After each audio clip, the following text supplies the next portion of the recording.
vous pour démarrer avec une première question. Finalement, quelle mise en cohérence des politiques locales et territoriales pour fonder une attractivité économique ? Bonjour à vous tous. Moi, je voudrais, avant de répondre un peu à votre question, rebondir un peu sur la première table ronde pour essayer d'approfondir un peu ce qui a été dit. Il y a eu beaucoup de choses qui ont été dites et surtout Daniel Béard a bien montré la pépite qu'est ce territoire. Et on voit bien que je pense, honnêtement, qu'il faut réfléchir non seulement que ce territoire ne vit pas dans un vase clos, elle vit dans un environnement beaucoup plus large. Et il faut prendre conscience de ça, mon cher président, que, en effet, tu as un très beau territoire, mais tu as des voisins. Tu es dans une région, et ça se passe à ce niveau-là. Et surtout au niveau économique, on le voit bien aujourd'hui que c'est cette dimension-là qu'il faut prendre en compte. Et je crois que ça, c'est important de montrer, et Daniel Béard disait quelque chose de bien, je crois que vous êtes trop discret dans la lutte de concurrence saine entre territoires. Il faut vraiment que ce territoire sorte véritablement, si je peux me permettre, du bois. Parce qu'il y a des enjeux, et on l'a rappelé tout ce matin. Deuxième notion qui me paraît importante, c'est la notion de temps. On l'a bien vu, et c'est intéressant de la table ronde précédente, il y avait un historien. Et il a rappelé comment ce territoire s'est créé, etc., avec un certain temps. Aujourd'hui, cette notion de temps, elle a pris une vitesse supérieure, une accélération à tous les niveaux. Et au niveau économique, c'est évident. On n'a plus le rythme des guinguettes, du train vapeur. Ça va de plus en plus vite. Et si on n'intègre pas ça, il y aura un décalage réel entre les acteurs économiques, mais pas que les acteurs économiques, et son territoire. Et là aussi, c'est une pression supplémentaire. Réunir autant de villes qui ont des qualités, 13 maires, on sent bien la difficulté de répondre à cette attente, cette accélération qui se fait.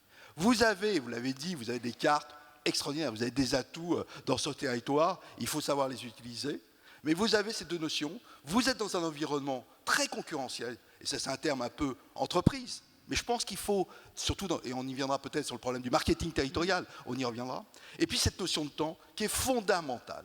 Vous ne pouvez pas avoir 20 ans, 30 ans pour créer quelque chose. Ça, c'est plus possible. Vous êtes dans un temps court, prendre des décisions rapides. Je crois même le droit à l'erreur aussi. Je crois qu'il faut le faire. Il faut tenter des choses pour répondre à l'attente des entreprises aujourd'hui qui sont présentes, on y reviendra, qui sont réelles, et il y en a d'autres qui seraient très intéressés de venir sur ce territoire. Alors justement, vous appuyez les propos de M. Béard tout à l'heure sur la nécessité de ces alliances territoriales à mettre en place. Justement, ce marketing, comment fonder un marketing aujourd'hui qui soit plus partagé avec finalement des opportunités locales ? Il faut savoir le dire. Je pense qu'entre nous, c'est bien. Ça nous rassure qu'on est dans un beau territoire. Mais il faut être aussi à l'extérieur. Je crois qu'il faut savoir communiquer par rapport à ça. Il y a des enjeux. Moi, je suis frappé de voir qu'aujourd'hui, on commence à décloisonner de plus en plus. Le monde économique travaille de plus en plus avec les élus locaux. Et ça, c'est important, c'est fondamental. C'est aussi avec les universités. On parlait de l'UPEC tout à l'heure. Je crois aussi que c'est important. Quand on voit les caractéristiques de ce territoire, on parle beaucoup de ces territoires. J'ai vécu plus de 30 ans, 35 ans même dans ta chère ville, dans ce territoire, je le connais bien. Et c'était très résidentiel, mais il y avait de l'activité économique. Mais je pense que derrière, il y a une certaine cohérence. Il faut raconter une histoire pour intéresser, mobiliser tous ces acteurs-là. Je crois que c'est le travail à faire, c'est votre travail à faire. C'est mettre en avant un peu toutes ces cartes et quelle dynamique à créer. Moi, j'étais surpris dans la salle quand Daniel Béard a présenté cette carte sur le logement. J'ai entendu un d'étonnement. On a encore des clichés dans ce territoire. Je crois que le territoire d'aujourd'hui, du XXIe siècle, vous êtes vraiment dans un territoire du XXIe siècle. Vous avez tout. Vous avez le quartier, vous avez un environnement résidentiel très fort, et je pense qu'au niveau économique, au niveau des entreprises, ce qu'on attend, c'est aussi l'environnement. C'est très important, c'est un des premiers critères.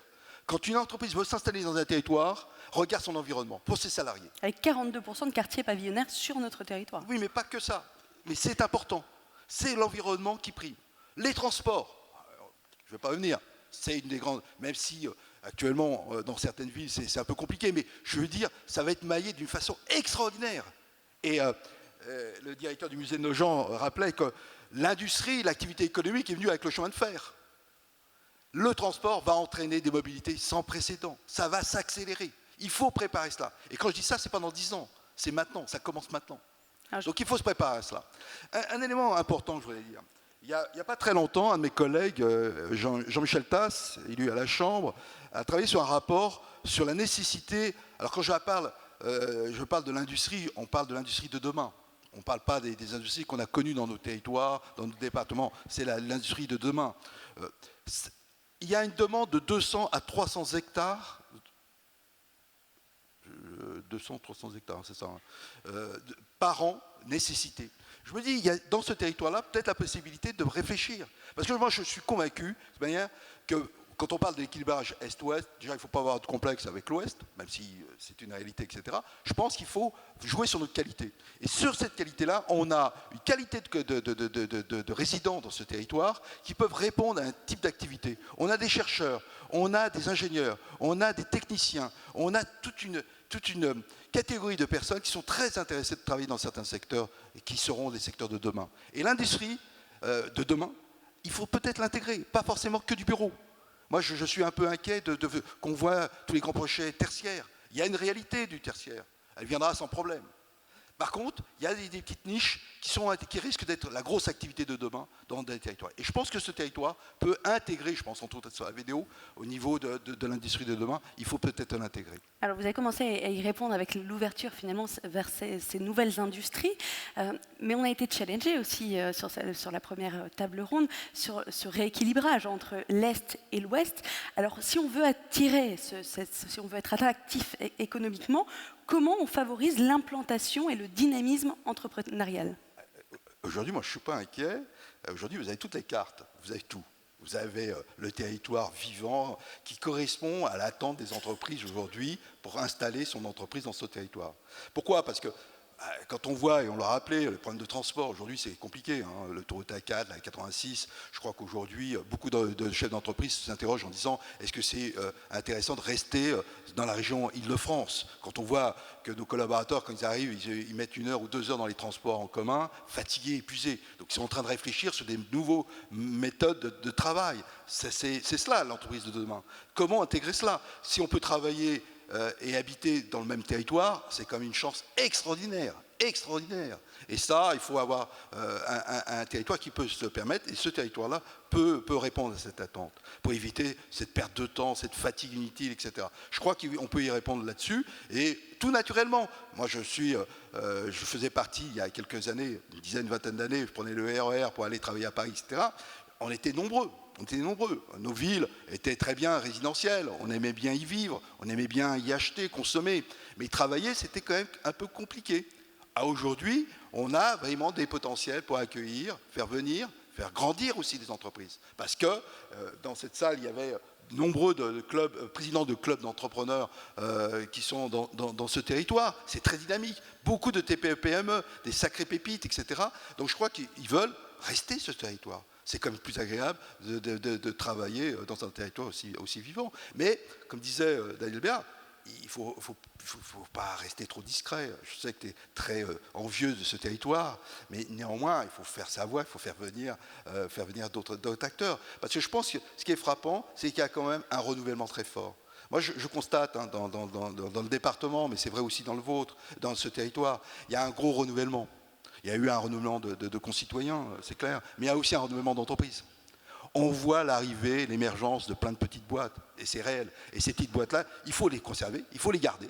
Donc il faut travailler avec, entre autres avec la Chambre de commerce, mais pas que la Chambre de commerce, mais sur le parcours de l'entreprise. Aider les entreprises à se créer, c'est bien, à faire ses premiers pas, c'est très bien, mais les conserver, c'est mieux.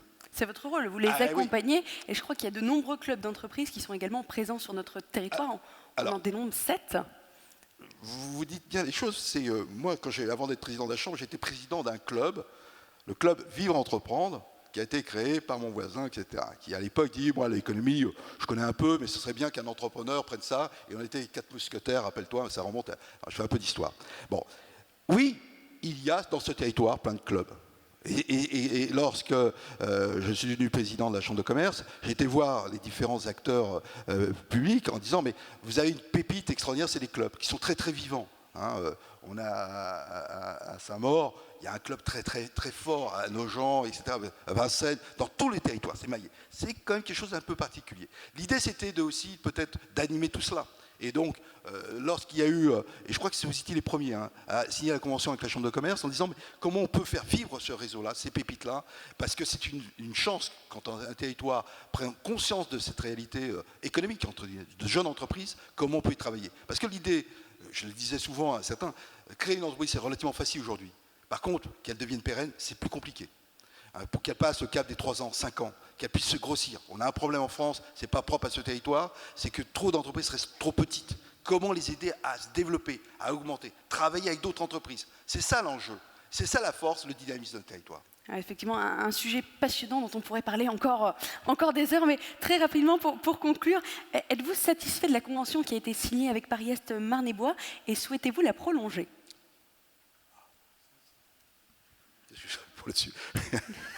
Oui, bien sûr, bien sûr. Non, j'étais content en plus. Bon, c'était, moi je voulais à tout prix que ça soit la première convention soit signée et au niveau régional, je parle. En plus, la chambre régionale qui nous a poussé à signer des conventions avec ces nouveaux acteurs, parce que vous êtes des jeunes acteurs, etc.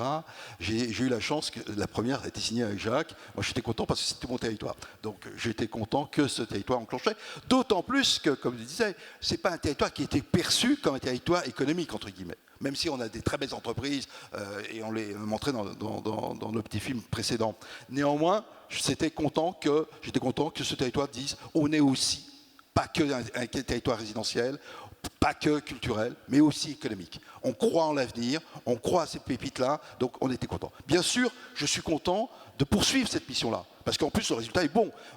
L'année dernière, c'était au Nogentel, on avait réuni, je crois que c'est 250 jeunes entrepreneurs au Nogentel. C'était un événement. On avait l'impression d'être dans d'autres territoires qui se disent leaders dans l'activité économique.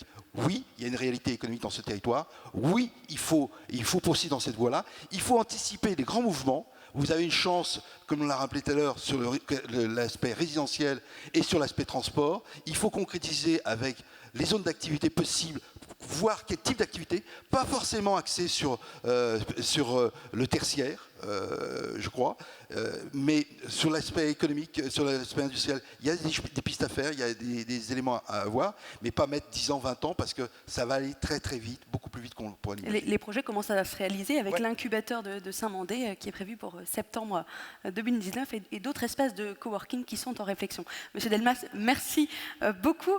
Madame Maine, je me tourne à présent vers vous. Vous êtes donc vice-présidente chargée des déchets et de l'environnement. Est-ce que vous pourriez, dans un premier temps, peut-être nous parler, pour introduire, des enjeux de l'environnement et de la gestion des déchets? Oui, tout à fait. Alors, ces enjeux s'inscrivent pour notre territoire, notamment dans le cadre de la loi de transition énergétique pour la croissance verte, les Grenelle et autres directives européennes, notamment dans la réduction de la production des déchets, puisque des objectifs ont été fixés. Donc, bien évidemment, le territoire va se conformer à ces objectifs, comme par exemple la réduction de la production des ordures ménagères par les habitants. L'objectif est de 200 kg par habitant par an. Il faut savoir qu'on est actuellement globalement à environ 360 kg, donc on a une marge de progression importante, de recyclage à 100% des plastiques d'ici 2025. Nous sommes actuellement à 21%, donc là aussi une belle marge de progression.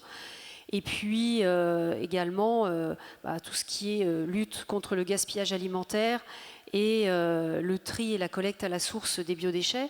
Alors, le territoire Paris-Est Marne-et-Bois n'a pas forcément attendu les échéances de 2023 ou 2025 pour mettre en place ces dispositifs, puisque en matière de lutte contre le gaspillage alimentaire et biodéchets, il y a une forte volonté de Paris-Est Marne-et-Bois de s'inscrire dans ce dispositif, et notamment à travers les écoles principalement. Voilà, donc ça, ce sont des enjeux également que nous nous sommes fixés en avance même des directives nationales. Alors vous êtes justement en avance, vous êtes le premier territoire à avoir défini son PCAET, c'est une fierté, avec des actions qui ont été mises en place déjà depuis 3 ans. Vous l'avez dit vous-même, vous n'avez pas attendu. Est-ce que vous pourriez nous faire un tour d'horizon finalement de toutes ces actions qui ont été menées ? Oui, alors elles sont nombreuses, je ne vais certainement pas être exhaustive, mais elles ont été prises dans différents domaines, notamment dans une partie, je dirais, technique et matérielle, puisque nous avons au sein du territoire passé un grand nombre de marchés publics qui concernent l'ensemble des 13 villes, notamment ce qui concerne l'achat des containers pour les ordures ménagères, pour la collecte des déchets dans chacune des villes, l'installation et l'achat de bornes d'apport volontaire, l'achat de carburant. Enfin bon, la liste serait longue, je ne vais pas toutes les énoncer, mais en tout cas, c'est une façon d'optimiser les marchés publics pour l'ensemble de nos villes. Également l'achat et l'harmonisation, l'achat du parc de containers et l'harmonisation des couleurs, donc ce qui permet là aussi d'être tous logés à la même enseigne. En 2018, à peu près 20 000 bacs ont été livrés dans les copropriétés ou chez les habitants. Et un grand nombre de bornes d'apport volontaire ont également été installées, près de 600, sur l'ensemble du territoire. Voilà. Et puis également à noter le renouvellement du parc automobile avec des véhicules propres pour le territoire Paris-Est-Marne-et-Bois.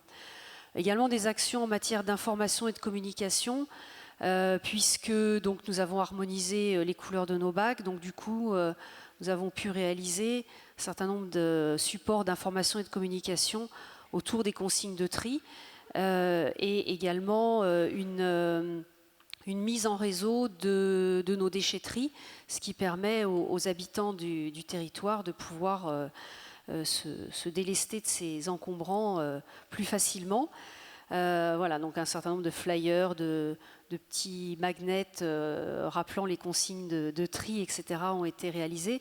Et puis également le déploiement de nos éco-animateurs territoriaux sur les différentes villes, soit au sein des écoles pour des sensibilisations auprès des enfants, sur les marchés aux comestibles que nous avons là aussi pour informer et sensibiliser la population, ou dans différentes manifestations développement durable que les uns ou les autres ont pu organiser. Et puis, enfin, un dernier volet d'action spécifiquement autour de l'environnement et du développement durable.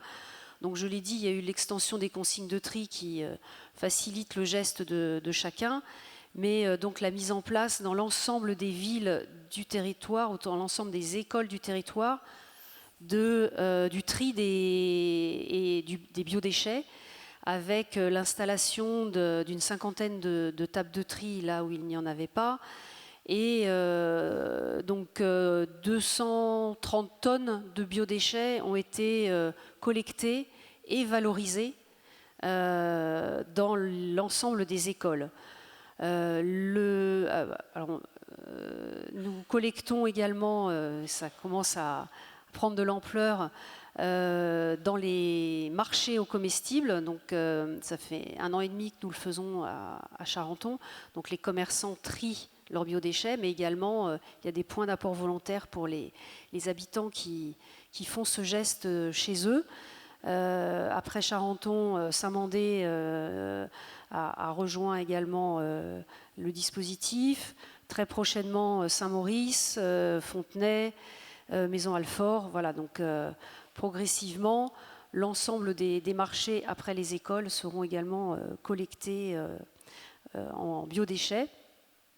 Nous avons livré 2500 composteurs de quartier, de copropriété ou pour des particuliers également, mis à disposition gratuitement par le territoire, avec un accompagnement et une formation pour les référents de ces composteurs. Nous avons également lancé des défis zéro déchet, famille zéro déchet, À peu près 350 familles ont été impliquées dans différentes villes, Vincennes, Nogent et actuellement Le Perreux et Charenton. Donc des familles sont impliquées dans ce défi pour réduire leurs déchets et apprendre à consommer autrement. Et puis enfin, le plan climat-air-énergie, donc qui a été effectivement évoqué. Alors, il n'est pas encore tout à fait adopté, il le sera lors du Conseil de territoire après les vacances. Mais depuis 2 ans, nous travaillons sur ce document avec l'appui du CAUE, à travers les différentes réunions de comités techniques et comités de pilotage. L'ensemble des villes, administrations et élus ont travaillé sur un plan d'action qui est en phase de finalisation. Nous avions le comité de pilotage mercredi, donc avant-hier. Différents ateliers ont été organisés sur le territoire qui ont impliqué non seulement nos villes, mais également tout le tissu associatif et des bailleurs sociaux, des collectifs d'habitants, etc., pour pouvoir bâtir ce plan d'action en co-construction. Nous avons également dans ce cadre-là participé, le territoire, aux travaux de l'élaboration du PCAEM, donc au niveau de la métropole du Grand Paris. Nous sommes également présents et partenaires du Forum métropolitain sur la réflexion du devenir des routes du Grand Paris. Donc, je signale que jusqu'au 6 juillet, l'exposition itinérante des travaux qui ont été rendus par les cabinets internationaux d'architectes sur ce sujet est visible au centre commercial de Bercy 2, pour ceux que ça intéresserait. Et puis le territoire également, dans le cadre de ce PCAET, a signé un certain nombre de partenariats significatifs avec Air Parif et Bruit Parif, puisque la question de la pollution de l'air, mais également du bruit, est importante sur notre territoire, puisque nous sommes maillés bordés par le périphérique, l'A4, l'A86, mais également les voies de chemin de fer et de RER, on en a parlé tout à l'heure. Donc ce volet pollution de l'air et du bruit sont des volets importants dans notre plan climat-air-énergie, bien évidemment. Nous avons également signé la charte de précarité énergétique avec le département du Val-de-Marne il y a quelques semaines. Mais également avec des partenariats ou des conventions avec des associations locales, aussi pour sensibiliser les plus jeunes aux questions de l'environnement et de la biodiversité, notamment avec l'association Au fil de l'eau ou Courage le groupe également, pour sensibiliser les enfants avec des actions qui seront portées dans les écoles et les centres de loisirs. Également avec GRDF par rapport à des renouvellements ou optimisation des moyens de chauffage pour les particuliers, donc avec une période première, je dirais, de ce partenariat sur la ville de Saint-Maur, justement.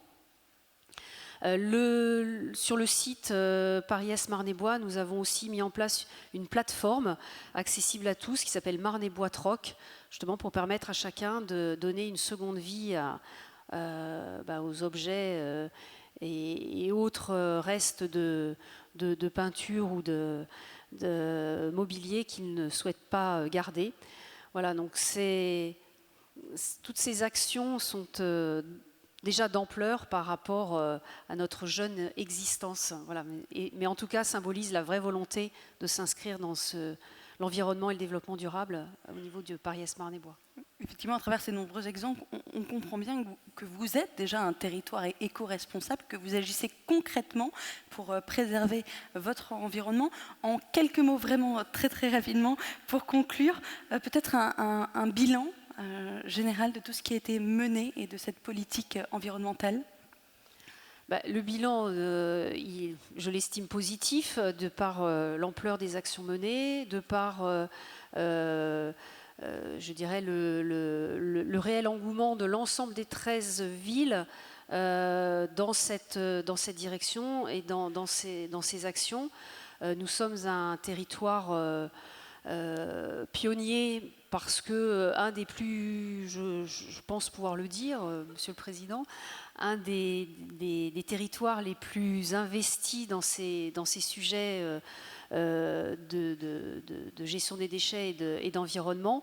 Et nous pouvons nous féliciter justement de cette excellence à notre niveau. Voilà.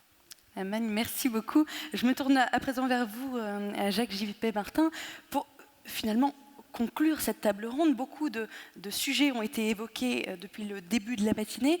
J'aimerais vous poser la question du bilan global. Qu'est-ce que le territoire a apporté à ces communes depuis 3 ans, sans revenir bien sûr sur les nombreux exemples qui ont été donnés depuis ce matin, et quel bilan pouvez-vous en tirer ? Bien, écoutez, moi je vais tenter quand même de résumer tout cela rapidement, parce que je crois que j'ai beaucoup parlé au début et qu'il n'était pas normal que je mobilise la parole. Mais ce que je peux vous dire une chose, j'ai bien entendu le président de la Chambre de commerce, j'ai bien entendu ce qu'ont dit d'autres intervenants. Oui, c'est un territoire jeune, mais il s'appuie sur une histoire très ancienne. Autrement dit, dans tout ce que nous faisons, dans tout ce à quoi nous réfléchissons, nous devons toujours balancer entre le respect de notre patrimoine et en même temps la modernité nécessaire pour que ce territoire existe. Mais l'existence même du territoire n'est pas une fin en soi. Notre objectif, c'est d'apporter à nos habitants un cadre de vie qui leur permet de développer une vie depuis la naissance jusqu'à l'activité, en passant par toute une série de sujets dont on a parlé les uns et les autres tout à l'heure. Donc ce que je veux dire, c'est d'abord le cadre de vie qui compte et les services de qualité qu'on doit apporter à nos concitoyens. Mais pour cela, il faut développer des richesses. On ne partage que ce qu'on a ou que ce qu'on a créé. Et par conséquent, l'addition de nos communes, la fameuse coopérative de ville dont on parle, l'addition de nos communes, c'est une addition d'atouts. Quand on regarde bien, de façon plus précise, ce qu'elles ont en héritage et ce qu'elles ont en potentiel. Ce que je peux dire, c'est que notre force aujourd'hui, c'était notre faiblesse d'hier. Notre force, c'est d'avoir essayé de dire, eh bien, non, il n'y aura pas homogénéité. Non, on ne va pas plaquer sur le territoire une volonté globale, un schéma directeur qui dirait c'est là que ça se passe, c'est là que ça se passe. On ne développe pas de l'activité là et puis pas là, etc. Non.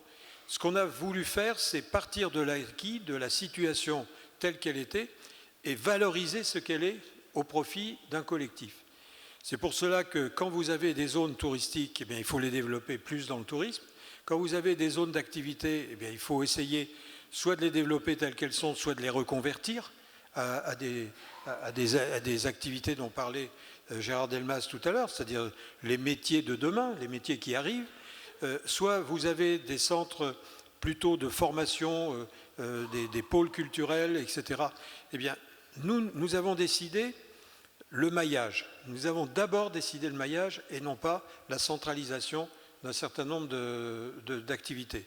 L'exemple, je prends un exemple par exemple concernant les conservatoires, la tendance serait de dire ah oui, si on veut offrir plus de possibilités et si on veut dépenser moins, ben on va créer un grand conservatoire par exemple dans l'est du territoire, un autre à tel endroit et tout le monde se déplacera et ce seront des migrations quotidiennes, etc. Non, notre objectif, ça a été de dire non, il y a des conservatoires de musique, ils ont des qualités, ils ont des manques, il faut qu'on essaie au contraire de les pousser plus loin avec, bien sûr, au titre de notre support aux villes, et faire en sorte que ce soit un maillage d'activités pour garder la vie dans la ville.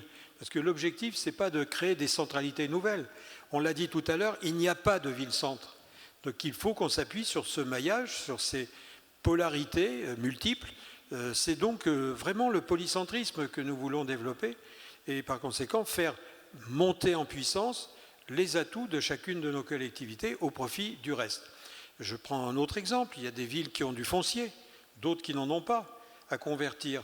Eh bien, on va jouer sur les villes qui ont du foncier, créer de l'activité, créer peut-être des services publics supplémentaires, mais ce qui est sûr, c'est que si vous avez de l'activité dans une de nos villes qui se développe, eh bien, cela profitera au travers des fiscalités, cela profitera à tout le monde.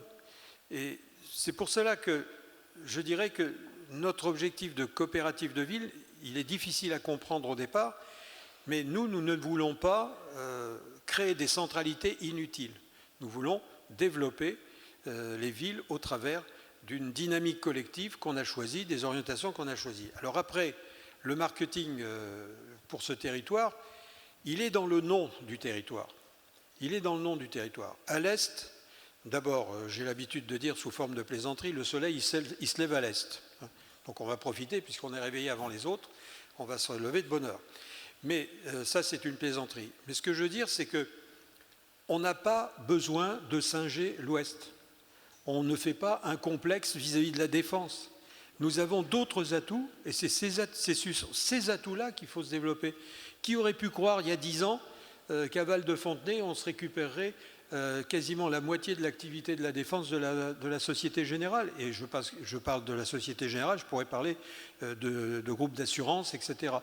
Pourquoi? C'est parce qu'il y avait des fonciers disponibles et les habitants, enfin les responsables de Fontenay et le département ont su gérer cela.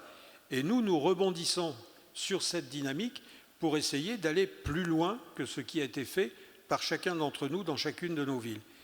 Je prends un autre exemple au niveau du tissu. Oui, nous avons des zones résidentielles et nous les défendrons parce que ce sont des pôles de respiration, d'oasis. Ce sont des pôles qui sont structurants et c'est ce qui fait notre identité. Pourquoi notre identité? Parce que ça s'appelle Paris-Est, donc on réaffirme notre attachement à l'Est. On ne dit pas on est jaloux de la défense, de l'Ouest, non, on dit Paris-Est. Marne et Bois. Et Marne et Bois, ça veut dire quoi?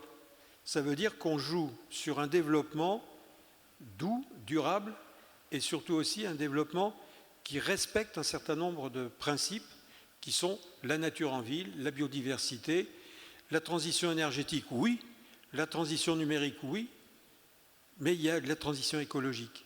Et l'écologie, pour nous, c'est le ciment de l'ensemble de nos activités. Et nous sommes très attachés à cela. Vous savez, des fois on se demande s'il n'y a pas plus d'habitants du territoire dans le bois de Vincennes que de Parisiens. On entoure le bois de Vincennes. Et on entoure le bois de Vincennes et on considère que nous partageons le bois de Vincennes avec Paris parce que nous considérons que c'est un atout à l'est de Paris que d'avoir ce bois. Comme c'est un atout, par exemple, à Nogent, qu'on ait 3 à 4 grands parcs dans la ville, des bords de Marne. Il y a toute une série de points de verdure dans ce territoire et il faut les conserver, voire les développer. Mais au plan de l'activité, oui, on a un tissu pavillonnaire, mais je peux vous dire que dans les pavillons, il y a de l'activité. Pourquoi? Parce que, par exemple, à Charenton, à Nogent, on a été vraiment les précurseurs tous les deux pour mettre la fibre dans toute la ville. Et la fibre dans toute la ville, c'est que ça permet à l'architecte, à telle et telle personne qui est en auto-entrepreneur mais qui a créé sa petite structure et qui l'a faite dans son pavillon, dans son garage, etc., ça lui permet de rester là et de continuer à travailler pour travailler avec le monde entier. Et puis, on l'a annoncé tout à l'heure, pour ceux qui ont des activités hors les murs du territoire, eh bien, la création des coworking, de toutes les structures qui permettent de travailler à distance, eh bien, tout cela permet de non seulement garder l'activité, mais en plus de la développer sur des filières nouvelles et intelligentes. Tout à l'heure, on parlait à un moment, et je suis content que monsieur le sous-préfet soit là, on parlait de logement.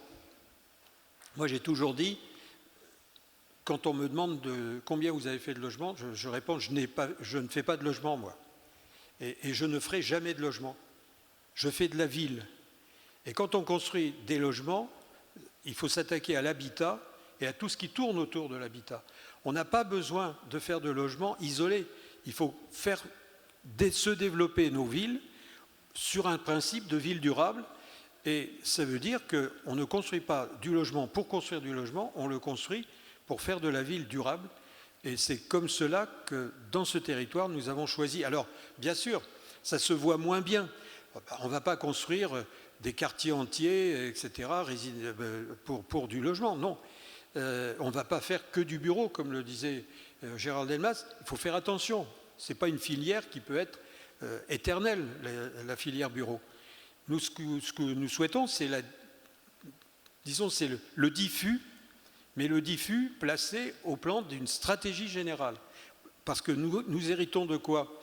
Et ici, il y a des personnes de la Chambre de commerce, mais de la Chambre des métiers, il y a toute une série de personnes qui pourraient vous dire que c'est un territoire qui est fier d'être l'héritier de l'artisanat, des PME-PMI, c'est-à-dire de tout ce qui, en réalité, crée de l'emploi.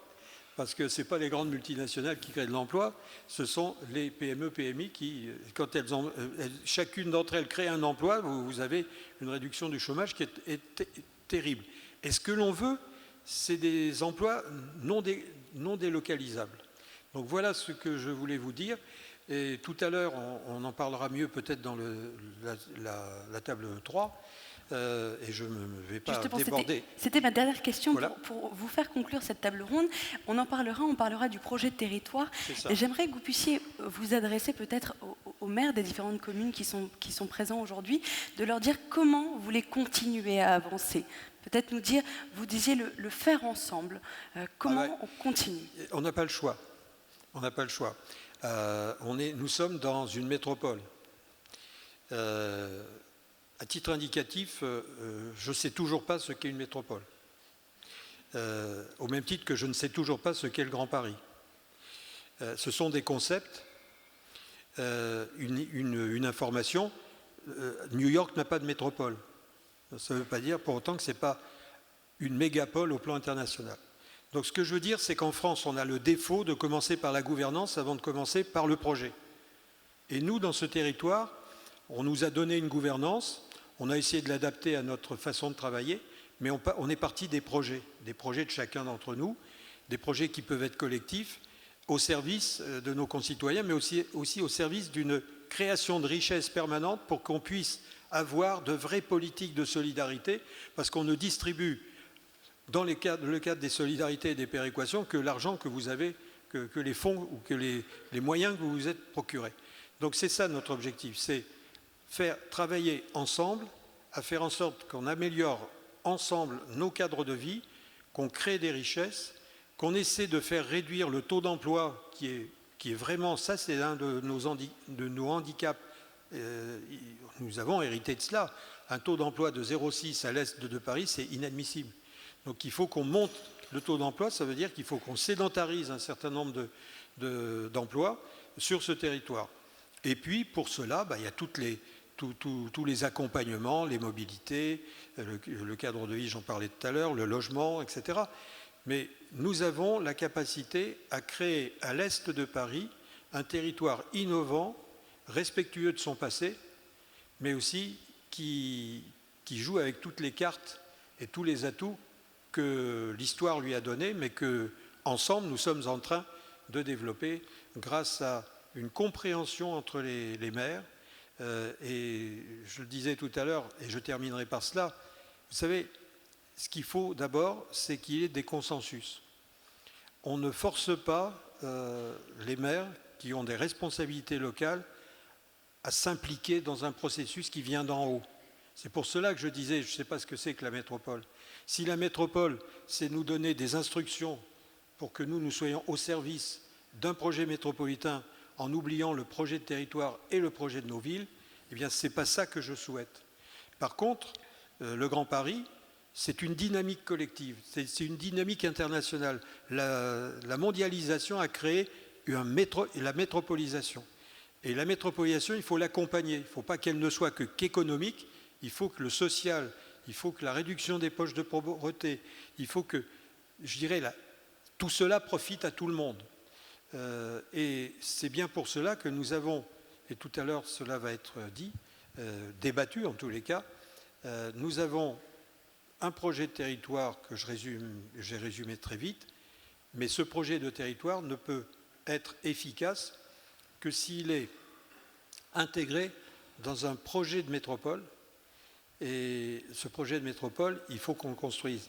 Et pour moi, qui suis à la métropole sur le projet de métropole, j'ai toujours dit que la métropole n'aura un projet crédible que si elle s'inspire et elle s'appuie sur l'alliance des projets de territoire. C'est les projets de territoire qui viennent du plus près des habitants qui doivent faire une dynamique collective à l'échelon le plus haut. Bien, écoutez, merci à vous trois. Dans quelques instants, nous allons également voir les projets de territoire. Je vous remercie.